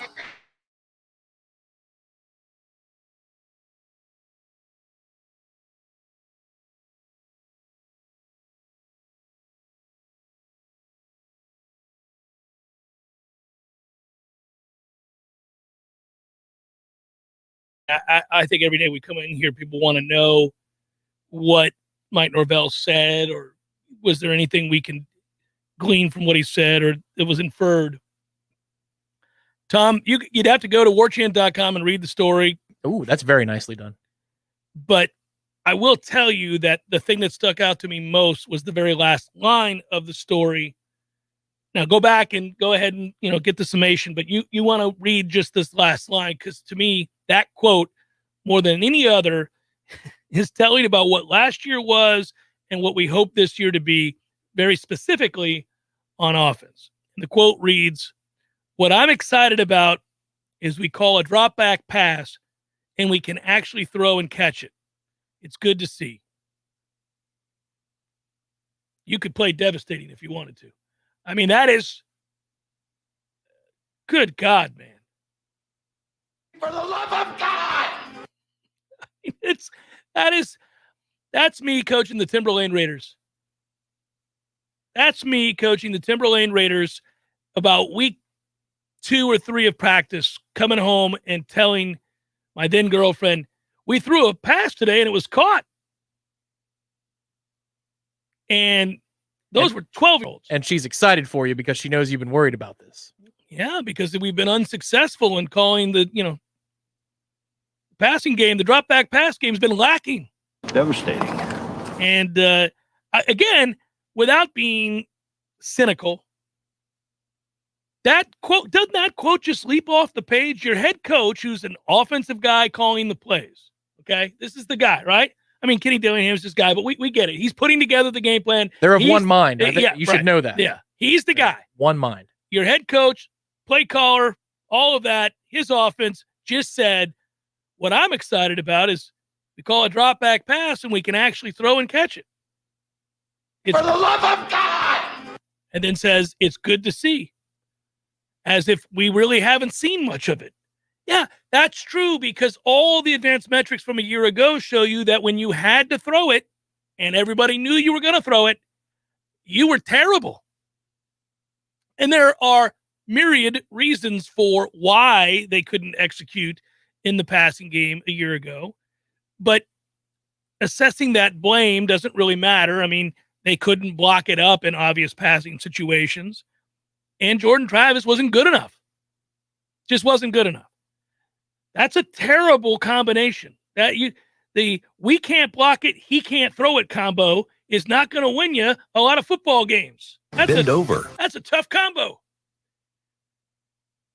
It's brutal when somebody says, well, how would you assess the passing game when you got to throw it, when everybody knows you're going to throw it, when you're not ahead of the chains, when it's not obvious, when it is obvious that you got to make a play in the passing game.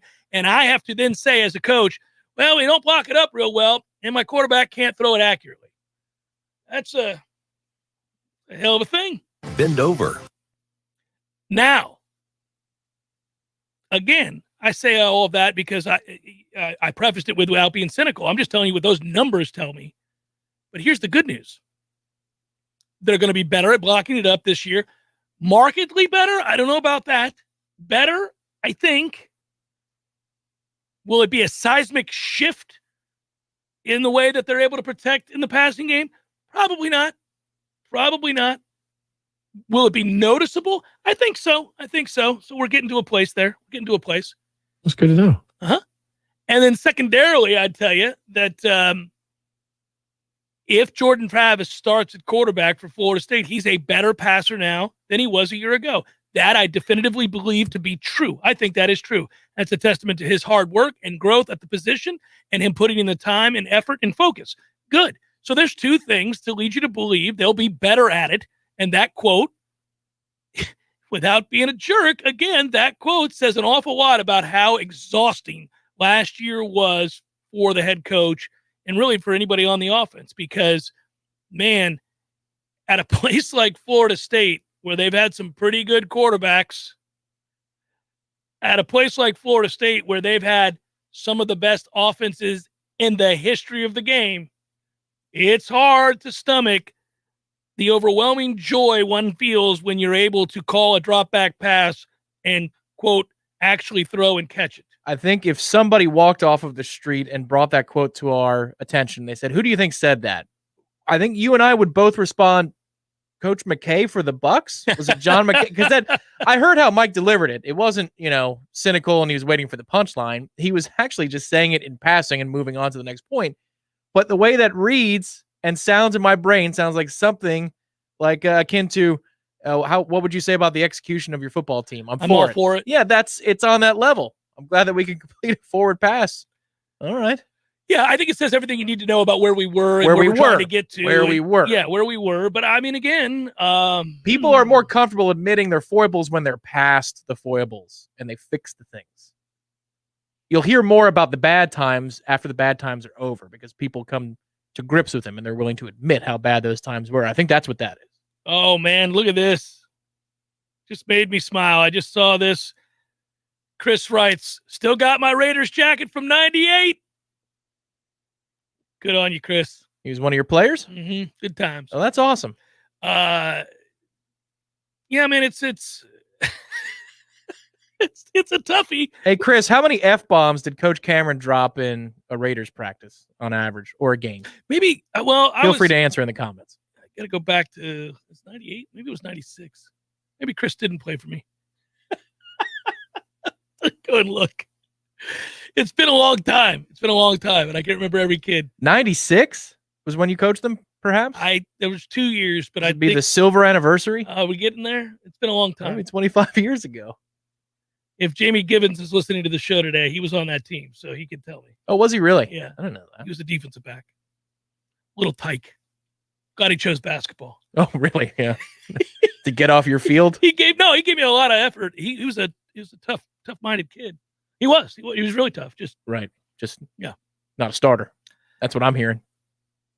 All the kids play at that age. Kids play at that age. Not a starter, unless his parents were there that day. It's it's a toughie. It's a tough existence. It's okay. I was a bench player on my high school golf team. I get this. I understand this.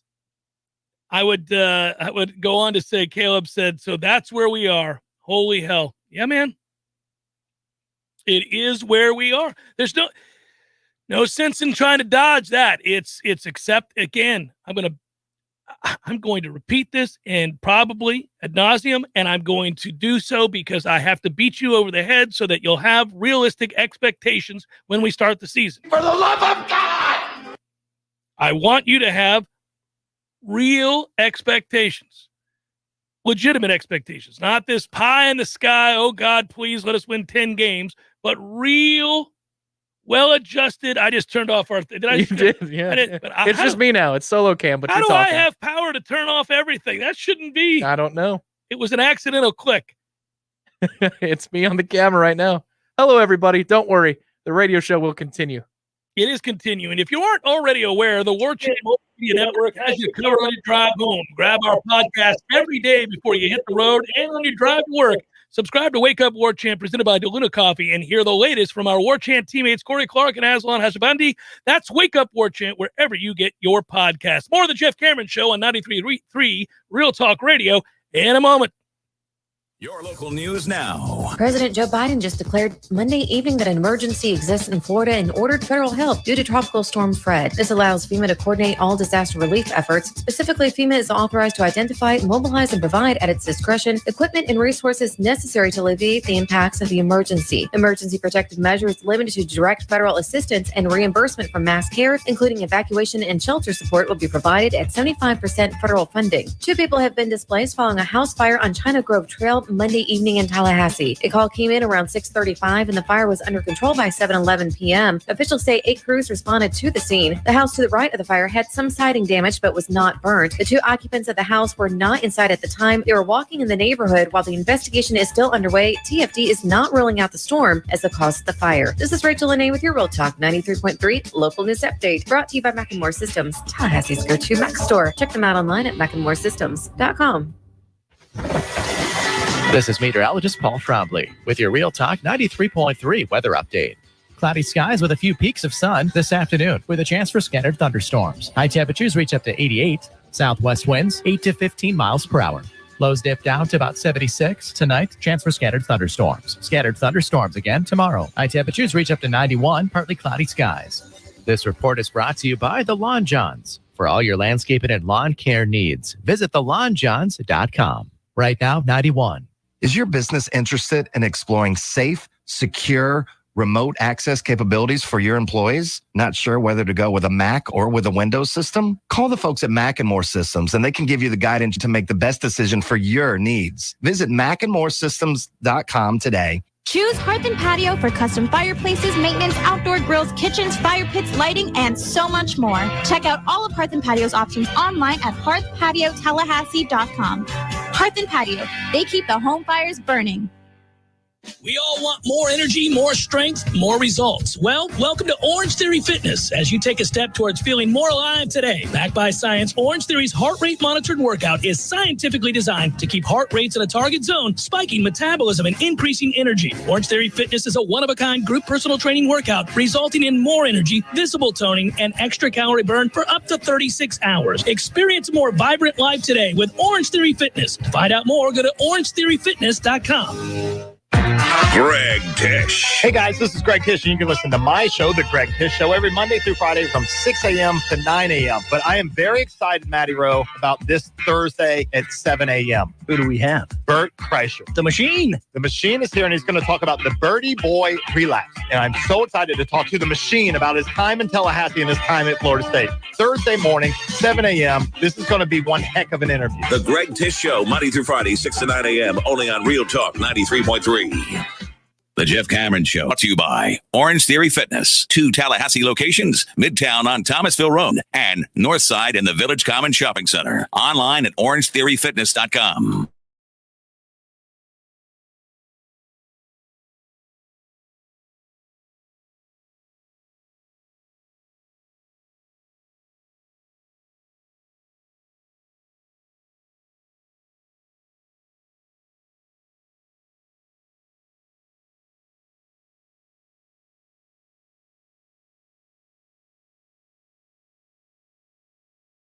We go, then we get to the following Tuesday. That's next week, down to 80, and then boom, just like that. 2 weeks from today, we're down to 53, and let's get it on. Did you hear what BA said about Tampa's second preseason game? No. Brady's not starting, and he's not playing most of the starters. So it's going to be the third game that we roll him out there. Huh? If that, I wonder. Yeah, I wondered how teams were going to do it to begin with, because it is different. You do have that elongated stretch between the final preseason game and the start of the season. That has an effect. I also think that, again, I was kind of curious, would they play, because the penultimate preseason game is the one in which most of the time teams play their starters right for a prolonged stretch. In the past, yeah. But I guess with this being a different day, one more regular season game, more time between the last preseason game and the start of the season, maybe everybody shifts and does it differently. The one thing I can count on is my man John Harbaugh cares not for a timeline of when the regular season starts, just that they win said preseason game. Just that they win said preseason. What did you say the cut down was? It was 85 today, but then next week they have to get it down to... no, today we went from... today we were down to 85. Next week they only got to get down to 80. And then, but then you go from 80 to 53. So I guess this is your chance this weekend. Well, yeah. If you didn't make the cut today, you were garbage. I mean, that's all there is. I mean, relative to, I'm not talking about your personal worth. I'm just talking about, of course, your worth to that football team. You were garbage. Might consider the Alouettes. Yeah. Go play in Montreal. I don't know. Your first cut material, that's a toughie. Alouettes are probably doing better than that.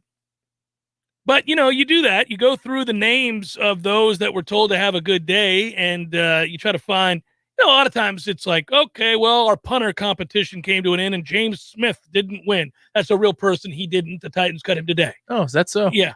I didn't make that Big up, news. although it sounds like a guy that I would make up. By the way. Did Shefty break that or Ian Rappaport? No, that's Big just news. on the team site. By the way, Antonio Callaway did not make the cut in Kansas City. Oh, what a shame. Shocking. By the way, also, while I'm at it, remember Lorenzo Neal? Absolutely. Yes, you do, right? Yeah, fullback. Yeah. 41, I do believe. One of the all-time great fullbacks. Broke my heart. His son got cut today by Denver. Didn't make the team. He was a defensive tackle. Lorenzo Neal Jr. I would figure he'd at least be a fullback, if not something bigger, and he was. He'd be a hoss, right? Yeah. Bo Scarborough got cut by the Raiders. Oh, he had a cup of coffee with Detroit last year. He was okay. Yeah, he got cut by the Raiders. Again, I went through all of this trying to find the big names of those that got cut. Man. Alfred Morris got cut today by the Giants. That makes sense. He's a running back, and he had his 15 minutes like 5 years ago. Lamar Miller got cut by the Washington football team. And, the more you say that name out loud, the more you embrace it, the more you like the W, and the more you like that they should just keep that name as such. Well, I do. Their uniforms are fantastic. They are. Should we incorporate the mustard more here? Probably sacrilege, right? Well, no, I think you could do it. Yeah, I would incorporate it once a year. I think everybody wants to know whether or not we're going to ever don that white helmet. Yes, that was a question that was asked to Devontae Love Taylor on Sunday. He did not bite. He did not bite. No. Yeah, you're going to try to trick him. Everybody's going to try to trick him, but I don't think it's going to happen. Bucks, by the way, nondescript. Josh Pearson, DeQuan Hampton, Cameron Kinley, all told to have a good one. No other really massive names on that front. I didn't. Not when you get down to 85. No. But when you get to, it's kind of ridiculous that Tebow didn't make it to the next round when you think about it. I mean, come on. He needed another couple of years to make it to the second cut. A little bit more time. Could he play quarterback in the CFL right now? I saw Jeremiah Masoli is a starting quarterback. I would think so. I think he could. Yeah, I think so too. Jamal Adams got paid, by the way. He agreed to a 4-year, $70 million contract, $38 million of that guaranteed. That $17.5 million per year average is, sizable to make him the only safety to have received more guaranteed money is Landon Collins. He's doing some things. Wow, I didn't realize that because when you look at the total and then the guaranteed money, it's kind of low percentage-wise. Usually a team projects for you how long the contract really is. So if it's 70 and his guaranteed figure is 36 and change, 38? Yeah. They're telling you it's a 2-year deal. And if he's still good, they'll play the third year. Yeah, and I think that all you ever care about as a player, and again, these conversations have shifted and been shaped over the years, given I've always been blown away by the NFL being the last to come to the table with guaranteed contracts. And we talked about this at length, but now anymore, you can plaster on the headline $500 million, but you got to do what you just did, which is let's get inside this and find out how long is this contract really, how much of this is guaranteed, right? What are they on the hook for really, and for how long? Right. And I mean, you could put $530 million, and then what you end up finding out invariably, and there are exceptions, but it's not $530 million at all. Just like this isn't 4 years, $70 million. It's $38 million. 38 guaranteed. Yeah, that's that's about half of 70. So you're looking at half the contract. That's what it is. Yeah. And if you're a player, you post whatever you want, whatever you need to say that makes you feel better. But how much am I guaranteed to get if tomorrow on my way to camp I shatter my leg in a car accident? Knock on wood, it's not going to happen. What am I walking away with? Well, I'm walking away with $38 million. That's all that really matters. But there was a time, and it wasn't that long ago, where you were walking away with nothing, not a cut tomorrow. It was a ruthless game. Right. Yes. And it's what led to players realizing that their only real leverage, and this bothers fans, but the bottom line is, as a player, all you can ever do is withhold your ability. So you could say, I won't show up. I'm not going to play if that's what we're going to do. People hate that. Well, what do you mean you're not going to play? Well, I'm worth more. I'd like more. You're not going to pay me more. I'm not going to show up, because if I show up and I get hurt, you're not going to just suddenly out of the goodness of your heart feel bad for me for getting hurt and stroke me a check for what could have been. You're not going to do that. So that's how that ended up happening. So who is the super agent in college football? Sexton. What's his first name? Is it Jimmy? Jimmy. All right.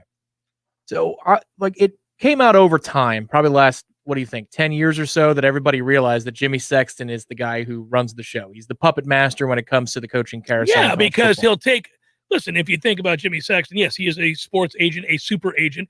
He is the one who takes one of his clients and then says, okay, well, it's not working out here. I'll manipulate this so that you get a job landing over here when they fire you, but you got to take my other guy. I'll get him to come here. We'll move him over here. And yes, he's the puppeteer. But his name emerged at a certain point in the last decade. We're like, oh, okay, so he's the guy. And then he became a household name, kind of like Scott Boras did in MLB. I just want to know, who is the puppet master for the Major League Baseball Umpires Union? Because whoever that person is, the NFL should hire them. You think about how strong the Umpires Union is in baseball, that Joe West and Angel Hernandez are still umpiring games. They still umpire playoff games. They still umpire World Series games. And they're allowed to do so despite failing at their job miserably and having viral videos come up with them 5 to 10 times a year. They only ump, 120 games because they go to the command center for a couple rotations? Joe West the problem with guys like Joe West, and you get this in the NBA too, it's not enough that you're sorry at your job and you feel entitled because you've been doing it for a long time and you belong to a very strong union, so you know nothing's going to happen to you. That's bad enough and tough to stomach when you see it play out in that way, right? They're emboldened by that. It's that Joe West is confrontational to the point where he will, rather overtly, make calls on the heels of a dispute intent on upsetting you so that he has the ability to throw you out. He wants to challenge you. In essence, he's the guy that wants to, because he's protected by the larger man in the bar, wants to challenge you to the fight. He wants to see how far he can push it to the point where he's not concerned about his integrity. So he misses a call. He's questioned about the call. He doesn't like being questioned. He runs the player. Manager gets upset, says, Joe, you know that's wrong. That wasn't a confrontational ask. A player can turn and say, is that as low as you're going to go today? Is that as high as you're going to go today? Whatever he wants to ask. You suck. Yeah, whatever it They're allowed to. Whatever it might be, right? But then when he then intentionally later in that game, in order to get back, it's a vindictive thing, does something intentionally that affects the outcome of the game. Now the integrity of the game has been affected, and Joe doesn't care that you know that. He's only doing it because he's hoping to elicit a kind of response from you in which he can then throw you out of the game and or you'll get fined and or suspended. And they don't do anything right, about so it. who is the Jimmy Sexton behind that union? Because that's who the NFL needs. You want guaranteed contracts? Go find that guy. Joe West has been a joke for 30 years, maybe longer. Well, many years ago during the dispute, when I came on the airwaves, 98, 99, there was an umpire dispute. And at one point, I remember thinking that this would have been pretty interesting. The threat against the umpires union was, we'll fire all of you. We'll train new umpires and we'll start from scratch and all of you can go to hell. It reminded me of what Reagan did with air traffic controllers back in the 80s, which did happen. Well, okay, fine. Don't want to work? Get the hell up out of here. But it's that's sort of what they threatened the umpires with way back when. And I thought, okay, well, there you go. Somebody's standing up. It's happening. Yeah. But you know, most of the time they back down. Most of the time they see the argument. It's weird to me. We can't get robot umpires for balls and strikes soon enough, man. It's just every night. It will always look weird. Every night. If you're thinking about joining Orange Theory Fitness, it is the Summer of More Life promotion, and you're going to save a lot of money doing so now. I go 4 times a week, try to make it 5. Great source of health and I think encouragement. If you're looking for that, it's an incredible environment with coaches who care deeply about whether or not you succeed. Right now, in addition to that goodness that I just described, you're saving money. The first month is free with the purchase of a heart rate monitor. That's a huge savings. Active members, if you refer a friend or upgrade in August and September, you'll receive discounted membership prices for the next 3 months. If you want to reactivate your membership, if you have an account that's frozen just because you were waiting to see what played out, get back in there, get back in shape, and you'll receive discounted memberships as well for the next 3 months. Elite members receive $30 off for 3 months. Premier members receive $50 off for 3 months. For more questions and specifics, contact the studio. Go to orangetheoryfitness.com as well. Jeff Cameron Show continues in a moment. When some slithery, slimy something shows up uninvited in my home, I want it gone now. Not next Tuesday, not tomorrow. Today. Pretty sure I'm not sleeping knowing that thing is crawling around in my house. That's why I call Paul's Termite and Pest Control. Here in Tallahassee, Paul's guarantees same-day service if I call before 1. Ants, roaches, mice, wasps, fleas, whatever it is, Paul's responds with guaranteed same-day service. Pretty sure I've never heard that from any other pest company. Guess that's an advantage to being a locally owned and operated company like Paul's Termite and Pest Control. They're here and make things happen fast. We at Paul's know when you have some pest or rodent in your home, you want it out now. That's why in Tallahassee, we guarantee same-day service. You call us before 1, we'll be there before 5, guaranteed. That's our commitment to you. The health and protection of North Florida friends and neighbors is the reason we love our jobs. For the elimination of termites or any other pests. And a greener lawn, too. Call Paul's. We'll get them all. Learn more at callpauls.com. When you need a plumber quick, how long is an acceptable time to have to wait? Yeah, hey, it's the Millers again. Just calling you about our little plumbing problem. 2 hours? Hey, we were hoping you can get here soon because the water is getting really bad. I mean, please hurry. 4 hours? I know you said you were on your way, but, honey, tell the kids to tread water. 8 hours? Don't worry about us. We're fine. At M&L Plumbing, you'll never have to wait long for quality, dependable service right when you need it. At M&L Plumbing, we listen to our customers, and our qualified technicians aim to achieve 100% customer satisfaction. So the next time you need plumbing work or repairs, think of the name M&L Plumbing, your local plumbing experts, commercial or residential. Give us a call, 850-575-9393, or visit us online at mandlplumbing.com. M&L Plumbing, for all of your plumbing needs. You've heard me wax poetic on Highway 27 Grill and Barbecue's smoky, delicious barbecue. But would you believe that's not the best thing on the menu? Don't get me wrong, it's great, but don't forget the grill. Kenny spent a lifetime perfecting the art of the sandwich. They're the kind of sandwiches people make day trips for. Lucky for you, Highway 27 Grill and Barbecue is right around the corner. Highway 27 Grill and Barbecue. Look for the 3 flagpoles north of Havana. Highway 27 Grill and Barbecue. Get your fill at the grill. If you weren't the owner of Gordo's and all those wonderful restaurants, Eddie, what would you be doing? You know, I think I'd want to be I don't know what I'd want to be, a boat captain or a cowboy. You know how to use a lasso? No. You'd have to do that if you were a cowboy. Yeah, but I've never even been on a horse. It's not my place to be on a horse. I agree. And the horse thanks you. Gordo's, bringing the flavor and flair of Cuban food to Tallahassee since 1996. The Jeff Cameron Show is a production of the Warchant.com Multimedia Network. Check out Warchant.com today for the latest news inside Florida State athletics. That's Warchant.com. Now, back to Jeff on Real Talk 93.3.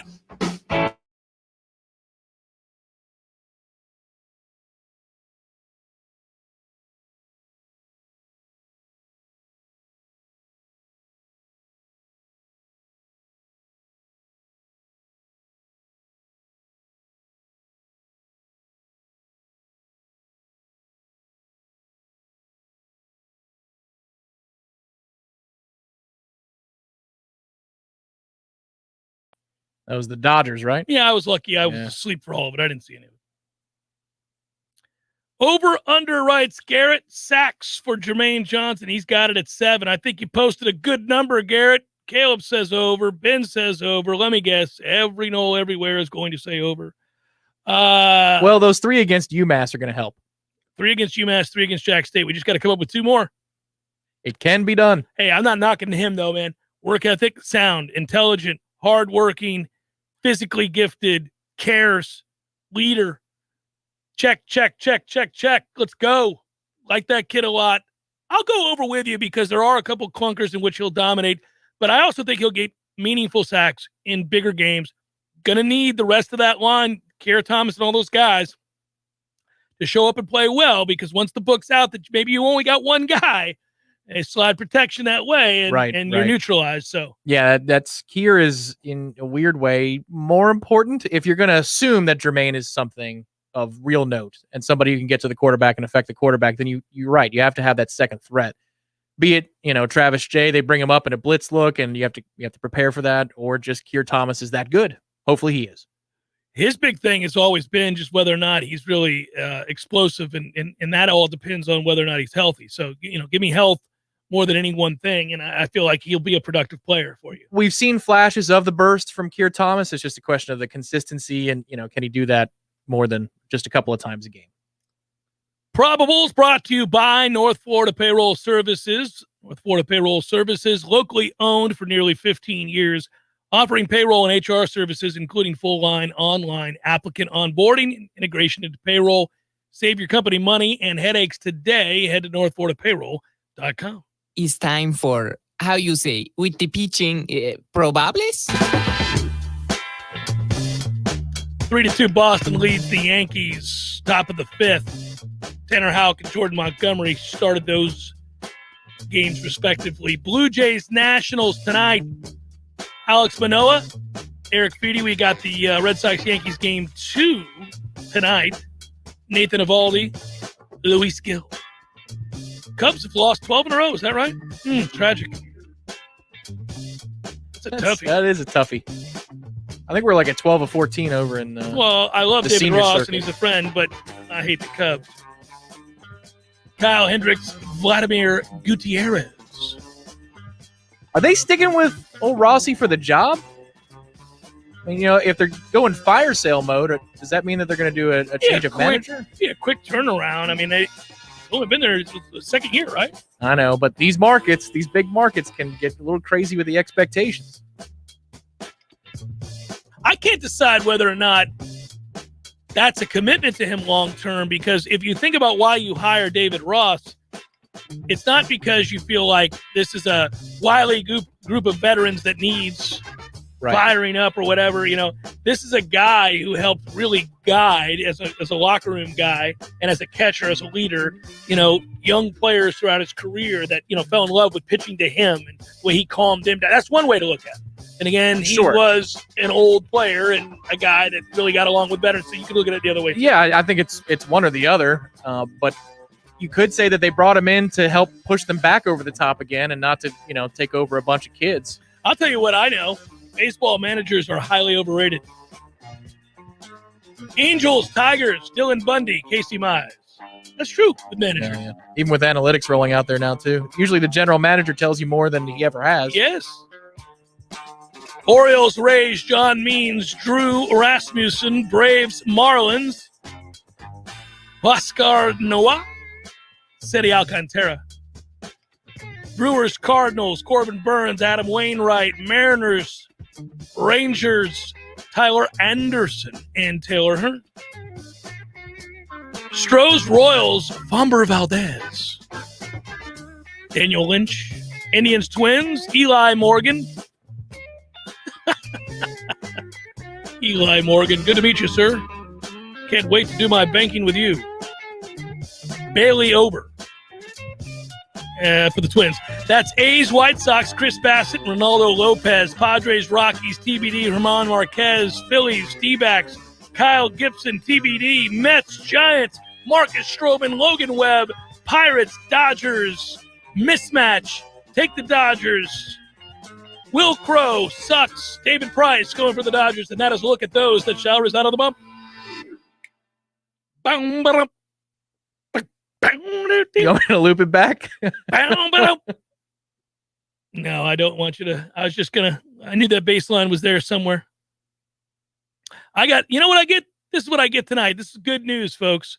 I get the opportunity to break down Alabama, Miami talking points for a show that I cannot tell you about, but one that will be forthcoming. Freaking point. It's gonna happen. Let's go. Yeah, can't wait. I had my preseason 5 best bets that I did last week for that show. That's right, and you divulged them. A little bit. And then I get to do my Alabama and Miami, which, by the way, will be gathering together to hate watch in celebration of Libations Friday Fest and the start to a new season. We'll all be gathering together where we can sit back and enjoy the Tide just running roughshod over Miami. Libations Friday Fest as it was meant to be celebrated on a Saturday afternoon. By the way, on this particular lineup of shows, and I'm not going to be working on this particular game, but recording tomorrow is the Alabama-Miami game that I am hosting, but also Notre Dame, Florida State. And you're not hosting I'm not hosting that, no. What? They said my ties to Florida State wouldn't allow for me to host it. So that's the way that works. Okay. No, that kind of makes sense. They're going to rotate guys around. Well, then we can feel free to speculate. It's almost like when College Game Day, they say, well, Herbie, give us a key to the game because you're calling the game. At what number would you take Florida State and the points? 10.5?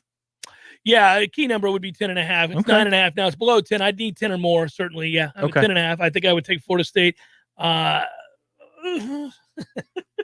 would you entertain it at 10.5 and take it somewhere north? I'm not touching that game. I don't.